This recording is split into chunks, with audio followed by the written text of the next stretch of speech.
Smart India hackathon का आयोजन किया जा रहा है। लगातार 36 घंटे तक ये हैकाथॉन चल रहा है और दुनिया का सबसे बड़ा हैकाथॉन इसे कहा जा रहा है। देश के 26 जगहों पर यह हैकाथॉन चल रहा है और ये जो दृश्य आप देख रहे हैं ये पुणे से ये दृश्य आप तक आ रहे हैं। देश में 26 जगहों पर हैकाथॉन जारी है और कुल मिलाकर 10,000 छात्र इसमें शामिल हैं। और ये आप देख रहे हैं मानव संसाधन विकास मंत्री प्रकाश जावड़ेकर संबोधित करते हुए। 26 केंद्रों पर 10,000 यंग इंजीनियर्स अपनी कल्पनाओं का आविष्कार करने के लिए सुबह से जुटे हैं और हमें पूरा विश्वास है कि मंत्रालयों ने जो 600 प्रॉब्लम स्टेटमेंट्स दिए हैं उसका डिजिटल समाधान ये छात्र देंगे। ये नई भारत की नई पहल है और make in India, digital India और उसके साथ साथ स्टार्टअप इंडिया, इन तीनों आपके कल्पनाओं का यही एक अच्छा आविष्कार है। और इसलिए सब छात्रों की तरफ से मैं आपके दरखास्त करता हूं कि सर आप संवाद करिए। सभी छात्र उत्सुक हैं। बहुत बहुत स्वागत। मेरे प्यारे दोस्तों, आप सुबह से बैठे हैं, थक गए होंगे, तो अभी 36 घंटे और निकालने हैं तो और थक जाओगे क्या? लेकिन आप लोगों ने सोचा होगा कि कोई 10 बजे प्रधानमंत्री थोड़े आते हैं और आपको फिर याद आया होगा आज तो 1 अप्रैल है तो शायद मोदी जी अप्रैल फूल कर रहे होंगे हमारा।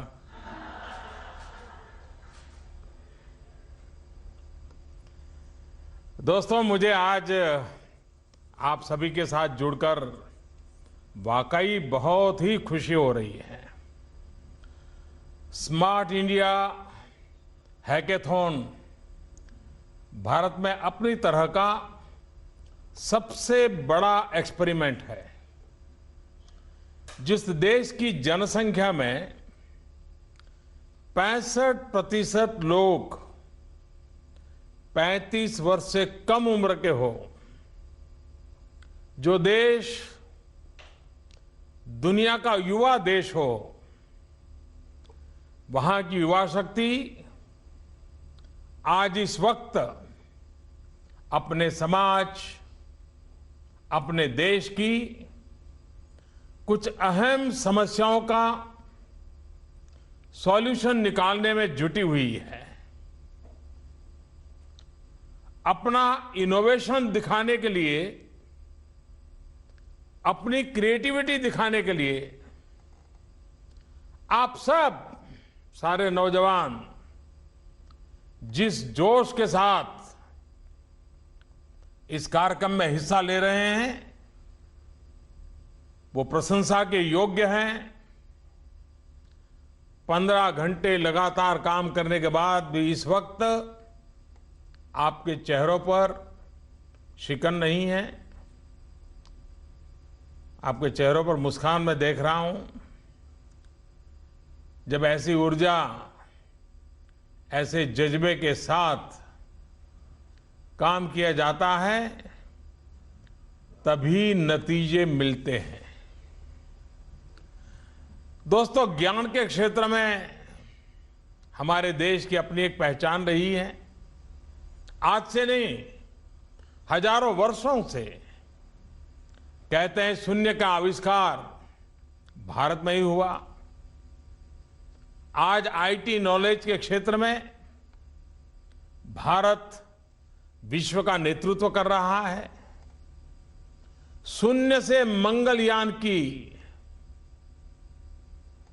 मंगल यात्रा का सफर हमें गौरवान्वित करता है। उपनिषद से उपग्रह तक हमारी यात्रा विस्तृत हुई है।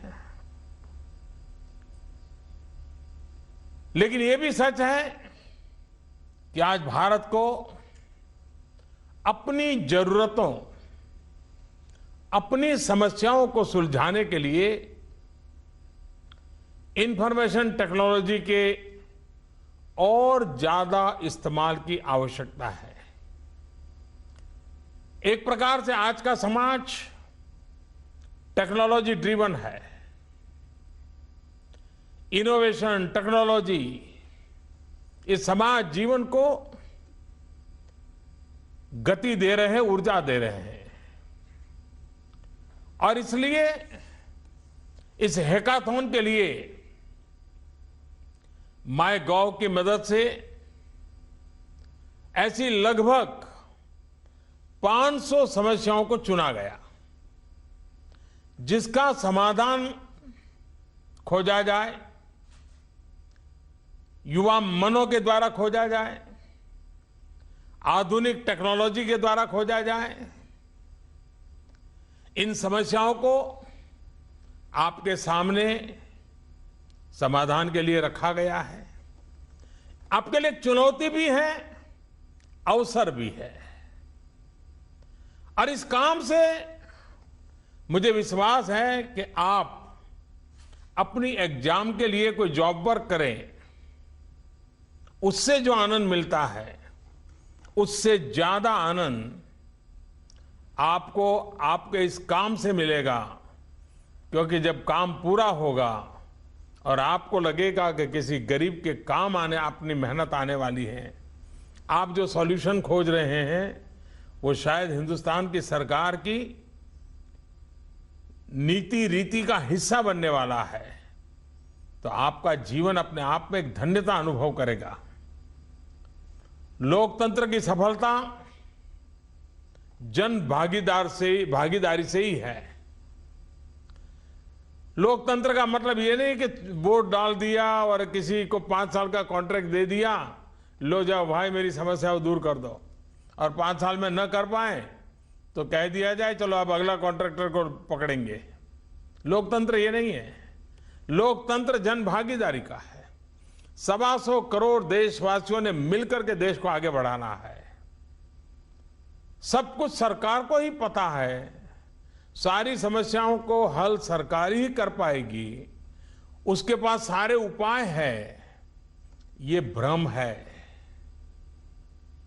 सरकार में भी तो आप ही की तरह लोग आकर के बैठे हैं।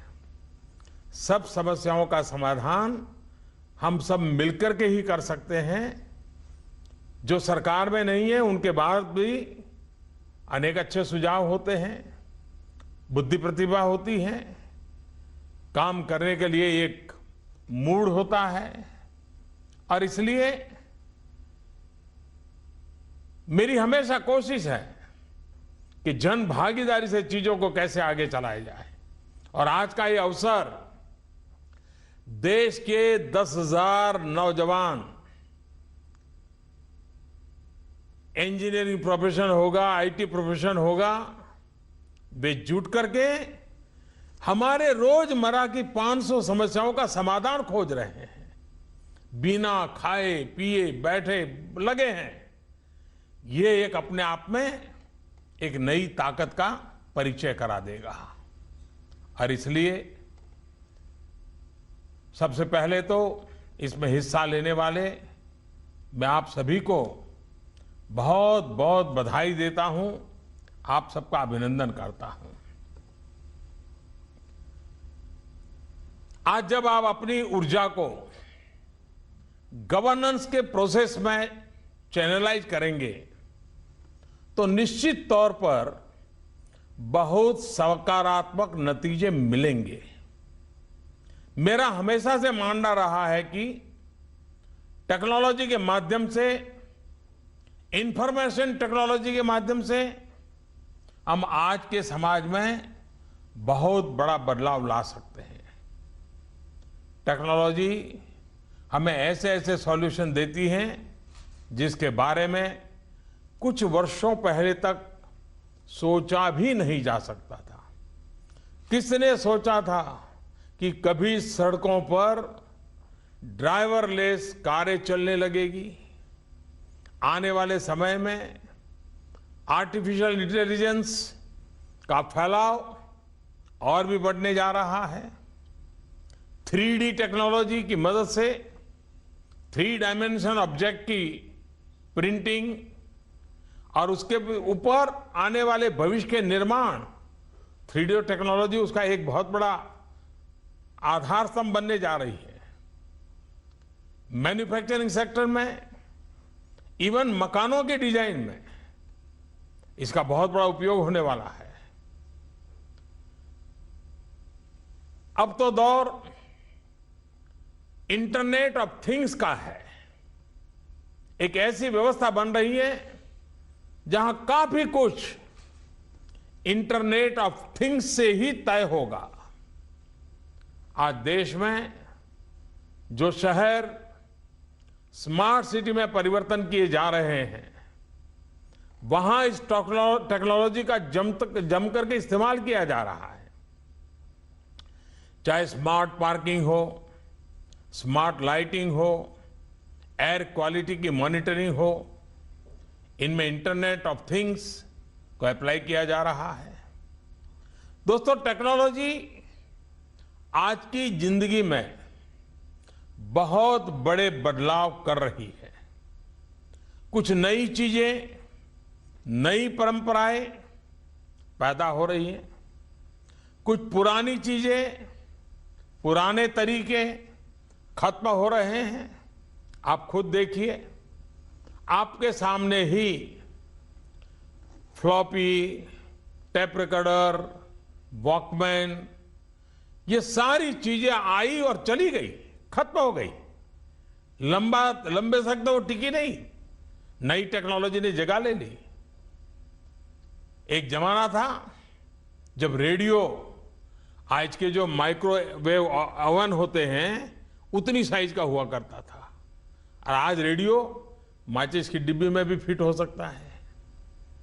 टेक्नोलॉजी ने दुनिया को छोटा करने के साथ ही सुविधाओं का विस्तार और बढ़ाने में मदद की है। आपने देखा होगा कि पिछले कुछ महीनों में कैसे हमारे देश में कैशलेस ट्रांजैक्शन का प्रसार तेजी से बढ़ा है, और इस क्षेत्र में भी लगातार नए इनोवेटिव सॉल्यूशंस सामने आ रहे हैं। दोस्तों, इनोवेशन ही बेहतर भविष्य का आधार है। इतिहास उन लोगों को द्वारा लिखा जाता है जो चली आ रही परंपराओं को चुनौती देते हैं, उनमें बदलाव लाते हैं। इसके लिए एक और बात बहुत जरूरी, और वो है परसिवरेंस, दृढ़ता, लगातार जुटे रहना। बचपन से हम लोगों को कई कथाएं आपने भी सुनी होगी। कहते हैं कि वो चींटी अपने खाना ले जा रही थी, शुगर का दाना, और ले जाते कितनी बार उससे छूट गया, नहीं ले जा पा रही थी, ऊपर दीवार चढ़नी थी, लेकिन आखिर तक ले जाकर के ही वो रुकती है। एक चींटी भी लगातार कोशिश करने की प्रेरणा का कारण बन जाती है, और इसलिए हमें भी इस बात को याद रखना है कि इनोवेशंस के रास्ते में कई बार आपको असफलता मिल सकती है, लेकिन आपको हार नहीं माननी है। और इसलिए जो जीत का संकल्प लेकर के चलता है, वो जूझना भी जानता है, और जो जूझना जानता है वो जीत कर को पाने का मांझा भी रखता है। जिस दिन आप सफल होंगे, उस दिन इसी दुनिया के लोग कहेंगे कि आपका रास्ता सही था, आपकी मेथड सही थे। लेकिन इस दौरान एक बात का अवश्य ध्यान रखिए कि आपके इनोवेशन का एंड प्रोडक्ट है क्वालिटी। क्वालिटी से किस प्रकार का समझौता नहीं होना चाहिए, नहीं किया जा सकता। क्वालिटी ऐसी चीज है जिसे लोग याद रखते हैं। आपके इनोवेशन से, आपके प्रोडक्ट से लोगों की जिंदगी, क्वालिटी ऑफ लाइफ में जो बदलाव आता है वह महत्वपूर्ण है। दोस्तों, आप सभी जितने इनोवेटिव है, जितने एनर्जेटिक है, देश की, समाज की समस्याओं को सुलझाने के लिए आपकी जो अप्रोच है वो न्यू इंडिया को और मजबूत करने वाली है। जैसे तकनीक पहले की अपेक्षा कई गुना तेजी से बदल रही है, वैसे ही आज की जनरेशन पहले की अपेक्षा कई गुना तेजी से सोचती है, काम कर रही है। कुछ लोग कहते हैं कि आज का नौजवान सवाल बहुत पूछता है। ये कोई खराब बात नहीं है, ये तो अच्छी बात है। आज का युवा कोई बैगेज लेकर के चलता और हर बात को शुरुआत से समझना चाहता है, अपने नजरिए से देखना चाहता है। कुछ लोग ये भी कहते हैं कि आज के युवा में धैर्य नहीं है। मैं कहता हूं कि यही बात तो आज की पीढ़ी के नौजवानों की और उनके अंदर इनोवेशन के लिए एक प्रेरणा का कारण बन जाती है। जीवन में धैर्य होना चाहिए, अधीर जीवन नहीं चल सकता है, लेकिन ऐसा भी धैर्य न हो कि जो नया सोचने के लिए प्रेरित न करे, ठहराव ले आए। और इसी वजह से वो ज्यादा तेजी से काम कर रहे हैं। और मैंने देखा है कि ऐसे नौजवान नतीजे भी ला करके रहते हैं। कुछ लोग ये भी कहते हैं कि आज का युवा मोनोटोनस वर्क नहीं चाहता, उसे वो पसंद नहीं है, वो बदलाव चाहता है। मैं मानता हूं कि उसकी यही सोच है जो ऑटोमेशन में नए नए आइडिया ला रही है। अगर वो भी पुराने ढर्रे में जीना चाहता तो नया कहां मिलता। जो पुराना तोड़ करके निकलना चाहता है वही तो नया देता है। कुछ लोग ये भी कहते हैं कि आज का युवा एक ही समय पर कई काम एक साथ करना चाहता है। कुछ लोगों को लगता है कि ये कुछ ऐसे ही अपना फालतू समय बर्बाद करता है, लेकिन मैं कभी कभी जिन युवकों में ऐसी विधा होती है, एक साथ 5-10 चीजें अपने आप एक साथ कर लेते हैं, मैं इसे बुरा नहीं मानता हूं। और मल्टीटास्किंग के लिए अपने आप को तैयार करना चाहिए। हर किसी ने कोशिश की और जो करता है उसको प्रोत्साहन देना चाहिए। कुछ लोगों को नौजवानों की एम्बिशन से भी प्रॉब्लम हो जाता है। वो कहता है आज का नौजवान बहुत तेजी से आगे बढ़ना चाहता है।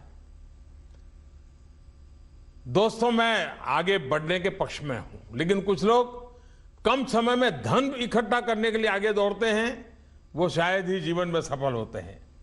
कुछ कर दिखाने के लिए जो आगे दौड़ते हैं, तेजी से दौड़ते हैं, समय से पहले कर लेते हैं, वो खुद को भी कुछ देते हैं, दुनिया को भी कुछ देते हैं।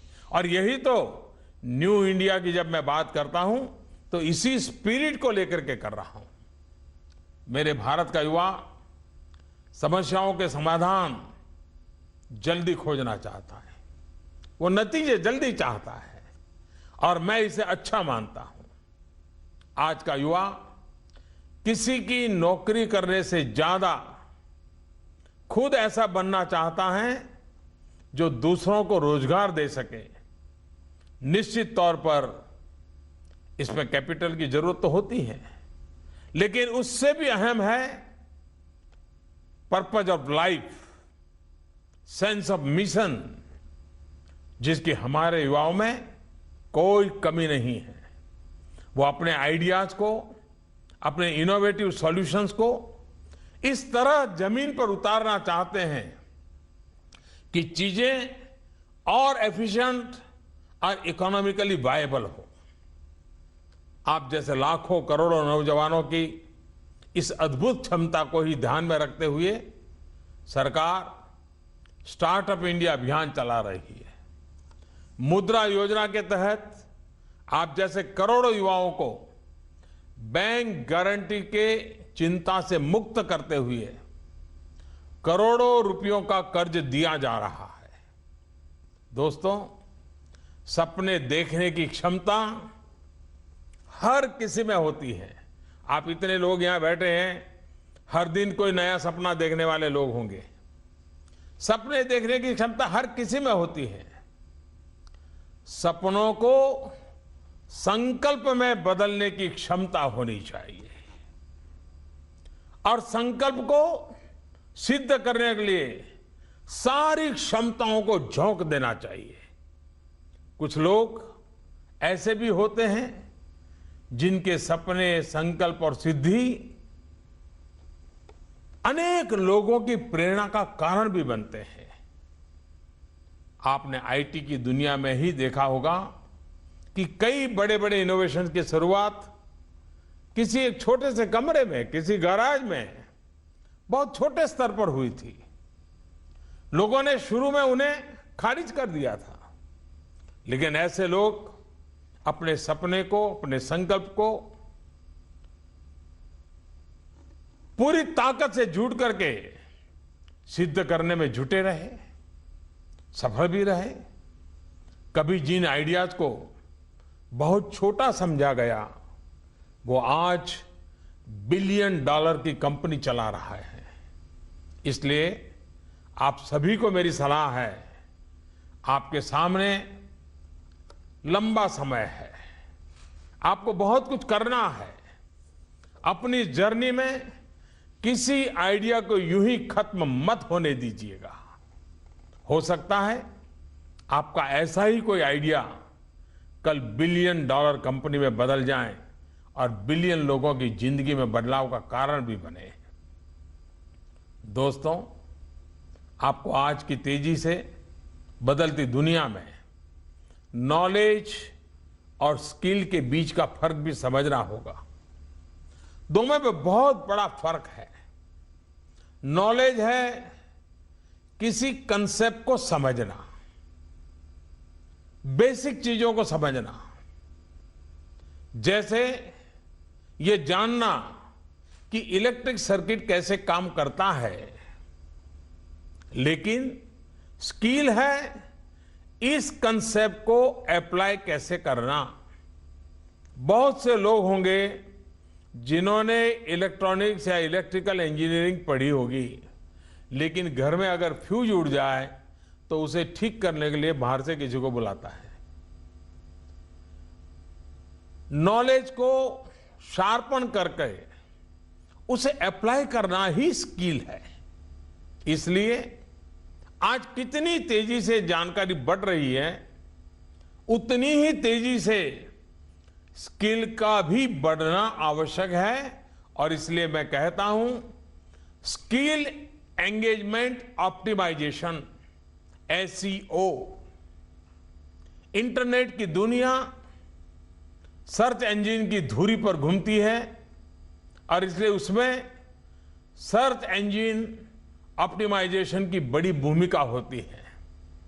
आपकी हमारी दुनिया पब्लिक वेलफेयर और पब्लिक पार्टिसिपेशन की धरी पर घूमती है, इसलिए उसमें स्किल एंगेजमेंट ऑप्टिमाइजेशन की बड़ी भूमिका होती है। आज दुनिया ऐसे लोगों को चाहती है जो नॉलेज को अप्लाई करना जानते हैं, जो अपनी स्किल के जरिए लोगों से, क्लाइंट से एंगेज हो सके। जब आप लोग स्किल एंगेजमेंट ऑप्टिमाइजेशन पर ध्यान शुरू कर देंगे, देश का डेमोग्राफिक डिविडेंड भी डेवलपमेंट डिविडेंड में बदलेगा, न्यू इंडिया के लिए रास्ता और मजबूत करेगा। दोस्तों, आपका जो टास्क दिया गया है, अगले कुछ घंटों में आप उसका कोई न कोई सॉल्यूशन सजाने जा रहे हैं, लेकिन हमें सिर्फ इतने पर ही नहीं रुकना है। इस कार्यक्रम में केंद्र सरकार के 29 मिनिस्ट्रीज हिस्सा ले रहे हैं और उन सभी को जिम्मेदारी है कि इस हैकाथॉन से जो सॉल्यूशन निकलेंगे उसे आखिरी स्टेज तक, लॉजिकल एंड तक पहुंचाया जाए। कुछ सुधार की गुंजाइश हो तो उसमें सुधार करके उसे सिस्टम में उतारा जाए। आज के प्रयास में आप सफल हो, कुछ नया सॉल्यूशन दें, इसके लिए सभी को मेरी बहुत बहुत शुभकामनाएं हैं। अब मैं खुद ही बोलता रहूं तो नौजवानों को उतना मजा नहीं आएगा। मैं भी आपके कुछ विचार जानना चाहता हूं, क्योंकि आप इतना मेहनत कर रहे हैं, समस्याओं के समाधान में लगे हैं, तो आप भी बहुत कुछ मुझे कहना चाहते होंगे। समय की मर्यादा ध्यान में रखते हुए मैं आपसे जानना चाहूँगा आपका एक्सपीरियंस कैसे रहा, प्रॉब्लम सॉल्यूशंस में की दिशा में आपका कैसे रहा। मैं सबसे पहले हमारे प्रकाश जावड़ेकर जी जहाँ बैठे हैं उस पुणे के विद्यार्थियों से आग्रह करूँगा कि नहीं, सबकी बारी आने वाली है। आप किन समस्याओं पर क्या काम कर रहे हैं? नमस्ते मोदी जी, धन्यवाद। पहली बात तो हमें इतना बड़ा मंच देने के लिए मैं आपकी बहुत आभारी हूं, और मैं सबके तरफ से भी यही कहना चाहती हूं। अपना नाम बताइए ना। हाँ, मेरा नाम ब्रतती हलदार है। मैं dream institute of technology Kolkata से हूं। आप जो ये मेरे हाथ में देख रहे हैं, ये एक रक्षा कवच है जो कि हमारे भारत को और आगे बढ़ा सकता है, और हमारे घर की जो महिलाएं हैं, जो बहनें हैं, जो जितनी भी लेडीज है, बच्चे हैं, सबको सुरक्षित महसूस करा सकती है। और सबसे बड़ी बात यह है कि यह फुल्ली ऑटोमेटिक है। इसको सिर्फ पहन के रहना है, उन्हें और कुछ नहीं करना, और बाकी का सारा काम ये खुद अपने आप ही करेगी। चाहे उनकी तबीयत खराब हो जाए, चाहे कोई उनके साथ कोई बदतमीजी करे, चाहे वे रात को लौटते वक्त कोई उनका पीछा करे, या फिर घर के जो बूढ़े हैं, चाहे उनकी कभी उनका अगर दिल का दौरा पड़ जाए या फिर वो सीढ़ियों से गिर जाए, ये अपने आप उनके जो फैमिली के मतलब उनके जो फैमिली मेंबर्स है, जो सदस्य है, अपने आप एक एप्लीकेशन के द्वारा मैसेज भेज देगी। तो यही हमारा ये प्रोडक्ट करेगी, और इससे भी ज्यादा है कि लेकिन काउंटर में भी तो कोई सिस्टम होनी चाहिए। हाँ जी, हमारा एक एप्लीकेशन है, एक एंड्रॉयड एप्लीकेशन है जिसके साथ ये जुड़ा हुआ रहेगा, और उसी एप्लीकेशन के द्वारा परिवार वालों को ये सूचना मिल जाएगी, वो भी अपने आप, और वो भी उनके लोकेशन के साथ मिल जाएगी ताकि वे उन तक पहुंच सके। इससे भी बड़ी चीज ये है कि ये हमारे देश में जो जितने भी लेबर्स है, जैसे कि जो कंस्ट्रक्शन वर्कर्स है, जो बहुत ऊंची बिल्डिंग्स पे काम करती है, वे अगर किसी भी तरह से गिर जाए तो अक्सर ऐसा होता है कि उन्हें चोट लग जाती है, उन्हें एक्सीडेंट मतलब उनकी मृत्यु भी हो जाती है, पर पता नहीं चलता। पर अगर ये उनके साथ रहे तो वो अगर जब भी गिरेंगी तभी ये नोटिफिकेशन उनके घर वालों तक पहुंच जाएगी कि जैसे वो गिर गए हैं, और उन तक हेल्प बहुत ही आसानी से पहुंचा जा सकती है। तो यही हमारा प्रोडक्ट है, और हम आपसे सहायता चाहते हैं कि आप हमें आगे बढ़ने के लिए और मौका दें, और हमें बस प्रेरित करते रहे ऐसे ही, और ऐसा मंच देते रहे। धन्यवाद। Wish you all the best. Thank you sir. Artificial intelligence और मशीन लर्निंग भविष्य की महत्वपूर्ण टेक्नोलॉजी बन रही है। मैं ये पुणे वालों से जानना चाहूँगा कि कौन कौन से क्षेत्र हैं जो हमारे नागरिकों को सशक्त बनाने के लिए जरूरत पड़ेगी। नमस्कार सर, मैं Santosh Kumar Das, Lakshmi Institute of Technology Gujarat से हूँ। सर, हमारी जो प्रोजेक्ट है वो स्वच्छ भारत मिशन के ऊपर है। इसमें हम गुजराती में बोलना है तो छूट है। थैंक यू સર, મારા જે પ્રોજેક્ટ છે એ સ્વચ્છ ભારતના ઉપર છે। તો આમાં આપણે જીઓ ફેન્સિંગનો ઉપયોગ કરેલો છે। તેનાથી જે આપણો એરિયા છે એમાં બે સાઈડ હોય છે। તો તમારે કેવી રીતે સર, मैं बोलने वाला हूँ आपके सामने, तो आपको मतलब देख के मेरा आवाज इसके लिए भी कोई इनोवेशन बनाइए।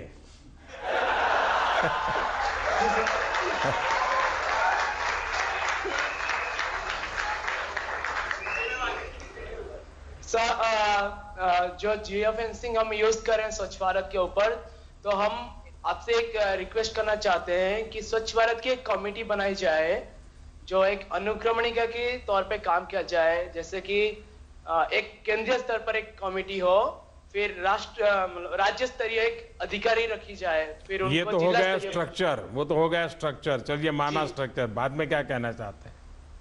जी, स्ट्रक्चर अगर अब बना दिया जाता है तो हमारी जो एप्लीकेशन थी 2 पार्ट में है। एक जो सिटीजन, कॉमन सिटीजन है उनके एक पार्ट में है, और एक गवर्नमेंट के पास रहेगी।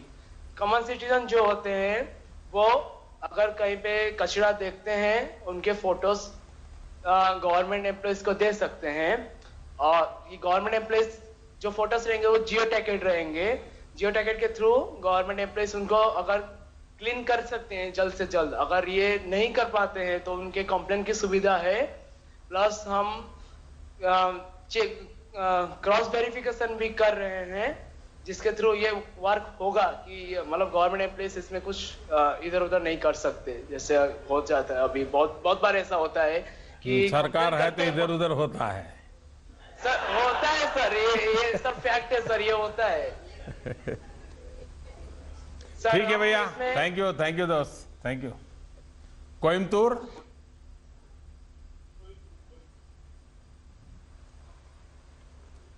हाँ बताइए, कोयम्बतूर क्या कहना चाहते हैं?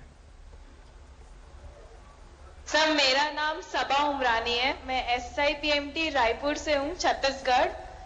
सर मेरा आइडिया है कि जो प्रेशर जो जनरेट होता है गाड़ी से, उसको हम इलेक्ट्रिसिटी में बदलेंगे, क्योंकि अभी इंडिया में इलेक्ट्रिसिटी का बहुत मेजर प्रॉब्लम है और एनर्जी क्राइसिस का भी प्रॉब्लम है। तो फिर हमने ये सोचा है कि जो गाड़ियां चलती है उसके वेट और उसके स्ट्रेस से जो प्रेशर जनरेट होगा उसको हम इलेक्ट्रिकल एनर्जी में कन्वर्ट करेंगे, और हमारा ये हम इसमें इंटरनेट ऑफ थिंग्स का यूज करेंगे। आप लोग मुझे ई वेस्ट के संबंध में कुछ कह सकते हैं, क्या किया जा सकता है? सर जो इलेक्ट्रिसिटी प्रोड्यूस होगी, जैसे एक दिन में कितना इलेक्ट्रिसिटी प्रोड्यूस होगा वो हम डेटाबेस में सेंड करेंगे डेटा। तो जैसे जितनी गाड़ियां जा रही है उसके हिसाब से कितनी इलेक्ट्रिसिटी प्रोड्यूस होगी वो हम डेटाबेस में सेंड करेंगे। चलिए बहुत बहुत बधाई आप लोगों को। कितने लोग हैं आज कोयम्बतूर में? 55 टीम्स है sir. Nagpur? Thank you sir. Respected sir.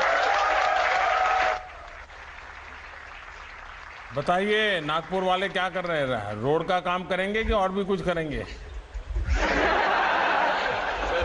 Good evening sir, I am Atul Modi from department of IT JECRC Jaipur. पूरा नाम बताओ। सर अतुल मोदी। हाँ बताइए। सर मेरा जो प्रॉब्लम है वो एक एम्बुलेंस के लिए है कि नेशनल हाईवे में एम्बुलेंस की फैसिलिटी कैसे प्रोवाइड कर सकते हैं। सर इसमें जैसे ओला और उबर की जो कॉन्सेप्ट होती है, हम कहीं भी खड़े होकर कैब बुक कर सकते हैं, तो सेम कॉन्सेप्ट मैं एम्बुलेंस के लिए यूज़ कर रहा हूँ, जिसमें अगर किसी की एक्सीडेंट हुई तो वो ऐप को एक्सेस करके एम्बुलेंस को कॉल कर सकता है। इसका रीज़न एक ये है कि जब हम हाईवे पे होते हैं तो हमें पता नहीं होता कि हम किस जगह पे खड़े हैं, ना ही हम किसी को लैंडमार्क बता सकते हैं कि आप यहाँ पे आ जाओ। तो इससे जब हम अपना लोकेशन सेंड करेंगे तो एम्बुलेंस साइड जो ड्राइवर होगा वो इजीली उसे ट्रैक करके वहाँ तक पहुँच सकता है। और इसमें हम ये भी फीचर इंटीग्रेट कर रहे हैं कि अगर किसी की ऑन स्पॉट एक्सीडेंट हो रही है तो वो database automatic near by hospitals के पास चले जाए। मेरी टीम पे 90% काम कर चुकी है, 10% होपफुली कल तक हो जाएगी। लेकिन हमने सुना सुबह नितिन गडकरी जी वहाँ आए थे। Yes sir. तो उन्होंने आपको कोई रोड का काम नहीं दिया, ट्रैफिक का काम नहीं दिया आप लोगों को?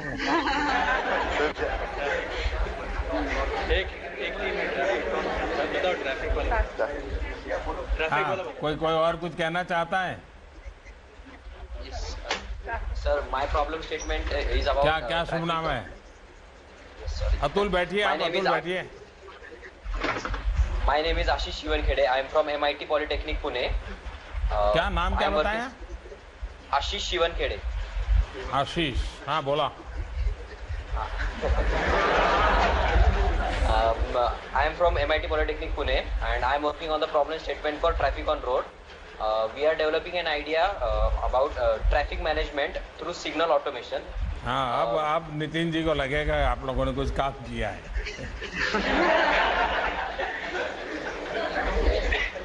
Our system is a network of sensors spread on the road. It will collect data from all the sensors and send it to a centralized server, where our preset algorithms will regulate the traffic flow according to the traffic density on each road. And there is also a manual mode in that. Means if all the traffic densities are high, then the manually and remotely it can be managed the traffic by a controller. चलिए बढ़िया। कोलकाता। नमस्ते sir. नमस्ते जी। नमस्ते। मेरा नाम अनन्या धानी है। मैं हरिद्वार से हूँ और काफी वर्षों से पूना में पढ़ाई कर रही हूँ। सर मेरा सवाल या कहे सुझाव आपके लिए ये है कि जैसे कि हम सब जानते हैं तो आपके यहाँ कोई और आवाज चल रही है जिसके कारण आपकी आवाज कम सुनाई रहेगी। अगर वहाँ टीवी चलता है तो उसकी आवाज थोड़ी कम कर दीजिए जब आप बोल रही हो तो। आप लोग सब टेक्नोलॉजी वाले हो ना, तो अप्लाई साइंस का भी थोड़ा। ओके सर, तो जैसे मैं कह रही थी कि जैसे हम जानते हैं जो मेडिकल कॉलेजेस के छात्र होते हैं वो अपनी डिग्री कंप्लीट होने के बाद गांव में जाके सेवा करते हैं।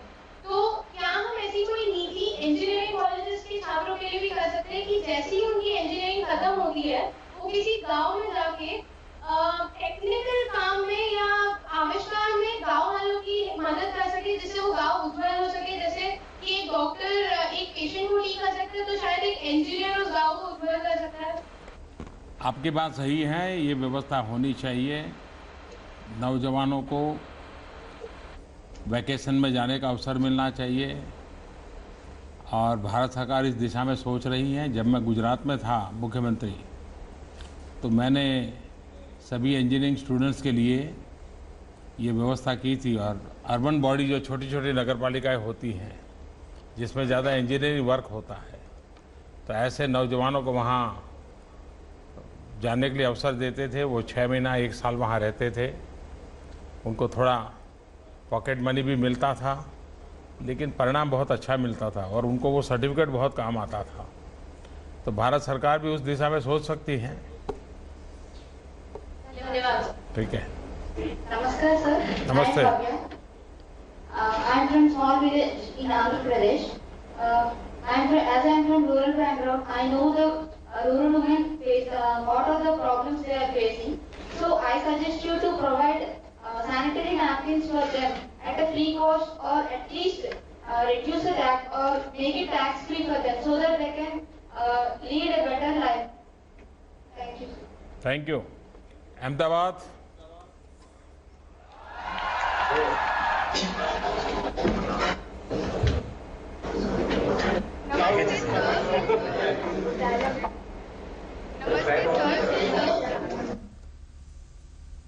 नमस्ते, केम छो? एवा नेवा।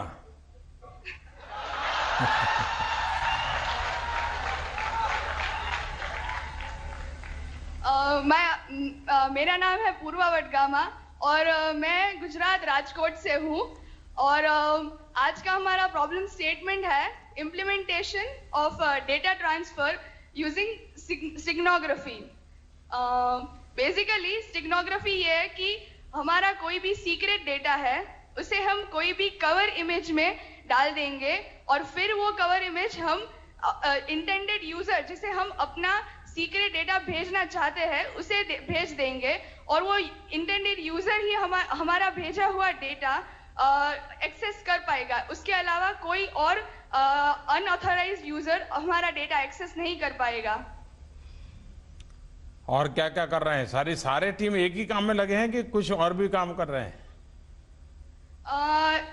सब यहाँ पे सभी टीम्स के अलग अलग प्रॉब्लम स्टेटमेंट्स है। स्पेस पर कौन काम कर रहा है? स्पेस की जो समस्या है बताई गई उसमें कौन कर रहा है? हमारी मिनिस्ट्री इसरो है तो हमारे सभी के प्रॉब्लम स्टेटमेंट इसरो से रिलेटेड ही है। किसी के ऐसे डेटा ट्रांसफर पे है, किसी के नेटवर्किंग बेस पे है, ऐसे सबके अलग अलग स्टेटमेंट्स हैं। प्रॉब्लम आजकल साइबर क्राइम का बड़ा समस्या आता है, उसको कैसे सॉल्व करेंगे? नेटवर्क्स से। चलिए इलाहाबाद, आप जो आओ जो। गुड इवनिंग प्रधानमंत्री ji, I am Chandramohan Pundir from DITM Sonipat. Chandramohan, आपको भी गुड इवनिंग। अब रात को 12 बजने की तैयारी है। Okay. So it's a great pleasure to talk to you. So we are working on the passenger facilitation problem. So in this problem, we are providing solution for the passengers of airlines. So we are providing solution like passenger has to access all the facilities in the airport, like they can access shop, they can access prayer room, they can get to know where is the ATM in the airport, and they can know all the other facilities where it is. So there are other solutions also, like if one person have a health problem, then he has to only click in an Android app, his location is sent to the database, and the person from the staff will came to at that location to help him. And so we are working on other problems also. So my friend Adinath wants to talk to you. And thank you, sir. Thank you. मैं आभार मानना चाहता हूँ प्रधानमंत्री जी आपका। पहले तो मेरा नाम आदिनाथ आपका चेहरा दिखता नहीं यार, या कैमरा थोड़ा आपकी तरफ। हाँ, आप ठीक है, अब ठीक है। हाँ जी, मेरा नाम आदिनाथ पैटने है। वैसे बोलने के लिए तो मैं पुणे से आया हूँ, लेकिन मेरा कहीं घर नहीं है। क्या नहीं है? I don't have a native place. So जब हमने प्रॉब्लम स्टेटमेंट सिलेक्ट करी थी, तो हमने इसी चीज पे करी थी कि सिटीजन एम्पावरमेंट पे। So because I don't have a house of my own anywhere in the country, my family relocated everywhere in the country, and we had faced many problems like local गुंडागर्दी के जो victims होते हैं, या फिर अगर मेरी सिस्टर बाहर जाती है तो उसको हमेशा फोन करा जाएगा, अगर फोन नहीं लगता है तो घर वाले टेंशन में आ जाते हैं। तो वो सॉल्व करने के लिए हमने ये सोचा कि खुद को एम्पावर किया जाए। अगर हम लोगों पे डिपेंड होते जाएंगे तो लोग मदद के लिए नहीं आते। आप भी जानते होंगे कि अगर सड़क पे एक्सीडेंट होता है तो कोई मदद के लिए आना ये मुश्किल की बात हो जाती है। हालांकि अभी सिस्टम बदल रहा है, चेंजेस आ रहे हैं, but what we thought was it is better to empower the citizens so that हमें किसी के ऊपर डिपेंड ना रहना पड़े। सो जो ऐप आपको अभी एक्सप्लेन करी, वही ऐप पे हम भी काम कर रहे हैं। And we have a population of 1.2 billion people and growing. So smartphones भी बहुत बढ़ रहे हैं। स्मार्टफोन के एक बटन के क्लिक से हमारी टीम काम कर रही है पुणे से उसके ऊपर। तो वीडियो रिकॉर्ड होगा और वो क्लाउड पे सेंड किया जाएगा, वहां से वो जाएगा पुलिस अथॉरिटी को या फिर एम्बुलेंस को, और जो भी मदद चाहिए विक्टिम को वो वहां पे पहुंच जाएगी। So in a way we are empowering the citizen of India to live a better life. That is one aspect of it. Second is strategical decision making, wherein ये जो वीडियो रिकॉर्ड होगी, अगर मैं IAS हूं, मैं IPS हूं, तो मैं ये देख सकता हूं कि मेरे पुलिस स्टेशन ने कितने इंसिडेंट्स को रिस्पॉन्ड किया गया है। ये रिपोर्ट भी जनरेट होगी और उनको भी इवैल्यूएट किया जाएगा। और ये है हमारी ऐप, एंड ये हर एक स्मार्टफोन पे इंस्टॉल होगी। आप आदित्य हैं? आदिनाथ सर, आदिनाथ हो तो एक आदित्यनाथ है, एक आदिनाथ है।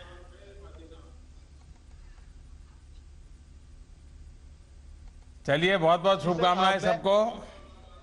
Thank you sir. और एक बात, आखिरी बात कहना चाहता हूँ, जो सपना आपने न्यू इंडिया का देखा है वो सिर्फ आपका नहीं, हम सबका सपना है। मैं ऑन बिहाफ ऑफ एवरीवन, जो सपना आपने कहा, आप अगर ऐसे मंच हमें प्रोवाइड करते जाएंगे,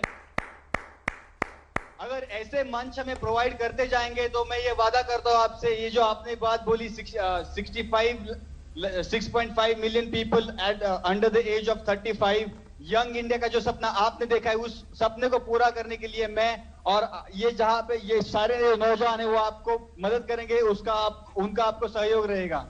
थैंक यू सो मच। तो आदिनाथ, पॉलिटिक्स में आना है क्या? है भाषण जोरदार करते हो। जी आप चाहे तो बिल्कुल। Good evening, sir. Good evening. I am Akhila from G. Narayanamma College from Hyderabad. Our problem statement is Gagan positioning and timing information. It is the Gagan is prestigious technology developed by Airport Authority of India and ISRO. It is basically providing accuracy with about 1.5 meters in horizontal and 2.5 meters in vertical directions. The major advantage of Gagan over the present existing system is the consistency of its performance in all weather conditions. The airports of Mangalore and Leh have difficulty in landing the airplanes, but the Gagan system can make it very easy.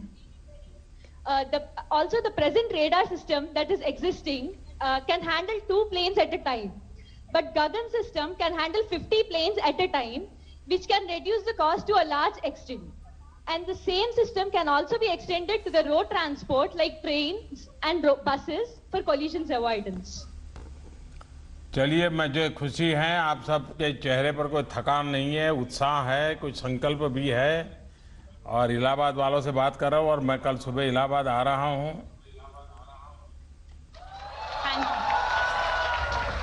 लेकिन मैं आपके centre पे नहीं आ पाऊंगा, आप अपना काम जरूर कीजिए। मैं इलाहाबाद में किसी और काम से आ रहा हूँ, वहाँ कोर्ट के कार्यक्रम के लिए आ रहा हूँ।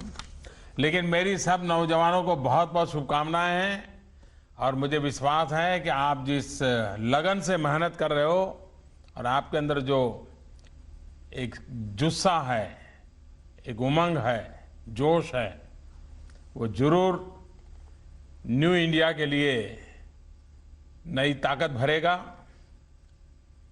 हम सब मिलकर के 125 करोड़ देशवासियों के दिल दिमाग में रहना चाहिए।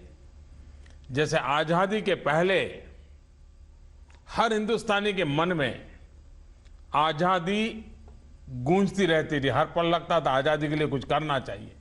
कोई कर पाता था, कोई नहीं कर पाता, लेकिन हर कोई चाहता था कुछ होना चाहिए।